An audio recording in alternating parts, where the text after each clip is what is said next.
Hi friends, ఎలా ఉన్నారు? దేవుని పరిశుద్ధ నామానికి స్తోత్రం. ఈరోజు మన వీడియోలో చూడండి, ఒక వ్యక్తి పెళ్లి చేసుకొని తనకి బిడ్డలు పుట్టకుండా ఉండేటప్పుడు వేరే వాడి చేతిలో పుట్టినటువంటి బిడ్డని తన బిడ్డ అని అనుకుంటాడా? ఒకసారి మీరు ఆలోచించండి. ఎందుకంటే సనాతన ధర్మంలో నియోగ ధర్మం అనే ఒక ఆచారం ఉంది.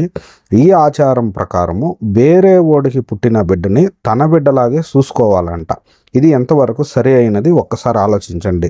చూడండి, ఈ వీడియో మనుస్మృతి మానవ సంహిత తాత్పర్యకర్త శ్రీ భాగవతుల సుబ్రహ్మణ్యం, భాషా ప్రవీణ తెలుగు, ముద్రణ జనవరి 2024. దీని యొక్క పబ్లిషర్ నవరత్న బుక్ హౌస్. ఇక్కడ చూసేటప్పుడు పేజీ నంబర్ 331, 9వ అధ్యాయము. ఇక్కడ చూసేటప్పుడు చూడండి, భర్త విషయమై 2 విధాల శృతి ఉన్నది.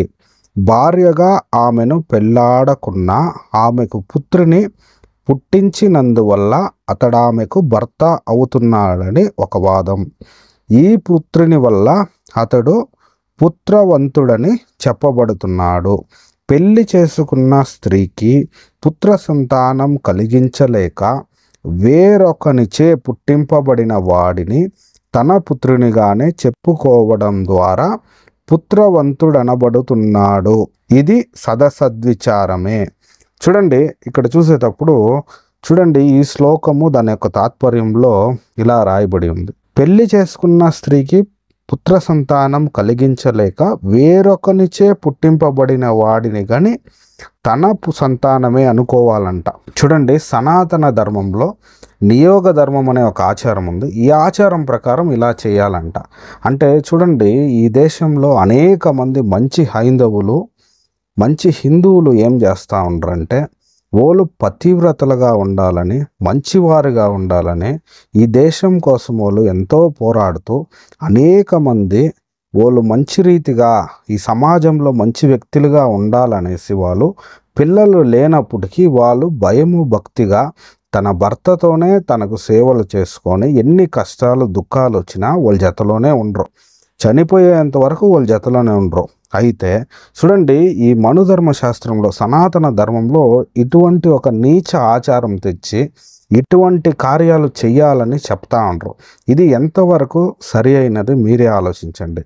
ఈ సనాతన ధర్మం మన దేశమంతా కానీ స్టార్ట్ అయితే అప్పుడు ఈ నియోగ ధర్మాన్ని చేసి అనేక మంది స్త్రీలను వ్యభిచారులుగా చేయాలని అనేక మంది మతోన్మాదులు పోరాడుతూ ఉన్నారు. ఇది ఎంతవరకు సరి అయినది మీరే ఆలోచించండి. అనేక మంది ఇటువంటి నీచపు పనులు వీళ్ళ యొక్క గ్రంథాల్లో పెట్టుకొని దీని గురించి మాట్లాడకుండా, దీని గురించి వాళ్ళు ఆలోచించకుండా, దీని గురించి సత్యాన్ని తెలుసుకోకుండా వాళ్ళు ఎప్పుడు చూసినా బైబిల్ గురించి తప్పుగా మాట్లాడడం, బైబిల్ని దూషించడం, ఇది ఎంతవరకు సరి అయినది మీరే ఆలోచించండి. ఈ వీడియో చూస్తున్న ప్రియ వీక్షకులారా, హైందవ సహోదరి సహోదరులారా, మీరందరూ సత్యాన్ని తెలుసుకోవాలని ఇటువంటి వీడియోలు చేస్తున్నాం. ఎందుకంటే అనేక మంది మతోన్మాదుల్లో యూట్యూబ్ ఛానల్లో లైవ్లు పెట్టి అనేక రకములైన అబద్ధాలు చెబుతూ జనాల్ని మోసం చేస్తున్నారు. బైబిల్ గురించి తప్పుగా ప్రచారం చేస్తున్నారు. అందుకే వాళ్ళకందరికీ బుద్ధి చెప్పాలనే ఇటువంటి వీడియోలు మేము చేస్తున్నాము. ఈ వీడియో గురించి మీ యొక్క అభిప్రాయాన్ని మాకు తెలపాలంటే కమెంట్ ద్వారా తెలపండి. ఇటువంటి మరెన్నో వీడియోలు చూడాలంటే మా ఛానల్ని సబ్స్క్రైబ్ చేసుకోండి.